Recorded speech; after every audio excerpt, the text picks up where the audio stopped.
तो साधना कैसे करनी है? इस भागती हुई सूरत को एकाग्र करना है, इसी को साधना कहते हैं। ये राम राम जपना साधना नहीं है, ये राधे राधे जपना साधना नहीं है, ये ज्योत निरंजन ओंकार अरंकार सोहंग सतनाम जपना साधना नहीं है, ये सतपुरुष अकाल मूरत शब्द स्वरूपी राम जपना साधना नहीं है, ये अल्लाह अल्लाह वाहिगुरु वाहिगुरु जपना साधना नहीं है, ये नमाजें पढ़ना साधना नहीं है।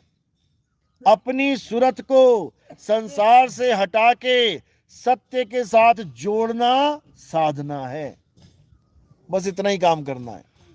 इसी को साहिब ने बोला है, सूरत फंसी संसार में तासे पर गई दूर, और सूरत बांध स्थिर करो आठों पहर हुजूर।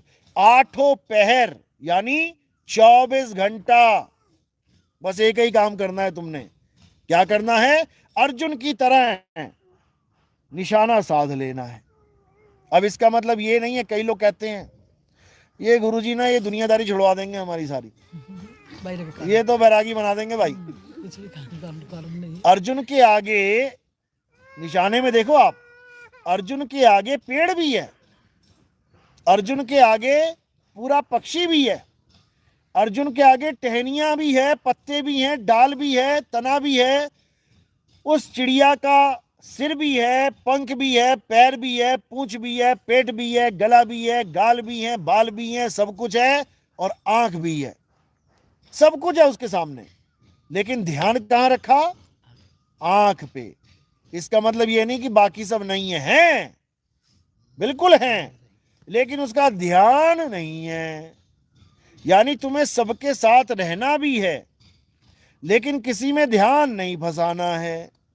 बस समझ लो तुमने साधना कर ली, और अगर तुमने ध्यान फंसा लिया तो क्या होगा? तो बाकी लोगों की तरह तुम्हारा निशाना नहीं लगेगा। जिसका तुम ध्यान करोगे तुम्हें वैसा ही एक शरीर मिल जाएगा। जड़ भरत नाम का एक ऋषि था, खूब तपस्या करी, खूब भक्ति करी, खूब नाम जपा, खूब दुनिया भर का तामझाम किया।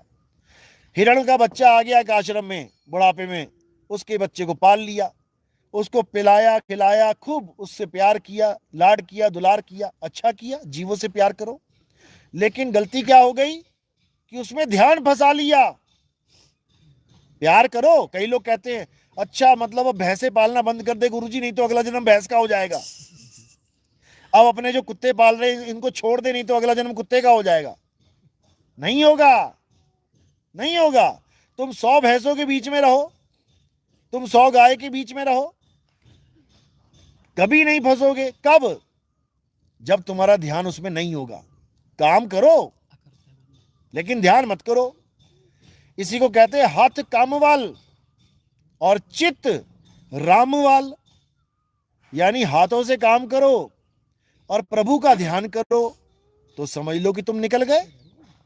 और तुम भैंसे चराते चराते भैंसे ही तुमने दिमाग में घुसा ली हैं, और सोते भैंसा, उठते भैंसा, सोवत भैंसा, जागत भैंसा, तो बेटा तुम अगले जन्म में बन जाओगे भैंसा, क्योंकि वो हिरण बन गया। वो जड़ भरत ऋषि था, वो हिरण बन गया। भगवान तक ने लाज न रखी उसकी कि सारी उम्र मेरा नाम जपाए, चलो इसमें हिरण योनि ना दूं। कुछ नहीं कर सकता भगवान अगर अंत समय में तुम्हारा नहीं है ध्यान। समझ लो। तो कबीर साहब यही समझाते हैं कि अपने ध्यान को शब्द में स्थिर करो, तब ये ध्यान यानी सुरता शब्द में समा जाएगी। इस सूरत को जाप अजपा अनहद में मत लगाओ। अगर तुमने जाप अजपा अनहद में लगा दिया तो तुम्हारा जन्म बर्बाद हो जाएगा।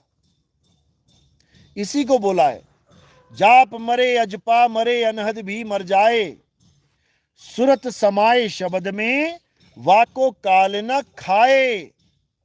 यानी सूरत समाए शब्द में, यानी तुम्हारे निज स्वरूप में, तुम्हारे परमात्मा के स्वरूप में तुम्हारा ध्यान, तुम्हारी सुरता जब समा जाएगी तो तुम्हारा ध्यान जहां पर होगा वहीं तुम्हारा वास होगा। जहां आशा तहां वासा। उसके बाद तुम्हारा जन्म मरण का चक्कर खत्म हो जाएगा और सदा सदा के लिए तुम आजाद हो जाओगे। बोलिए परमपिता परमात्मा की सदा ही जय हो।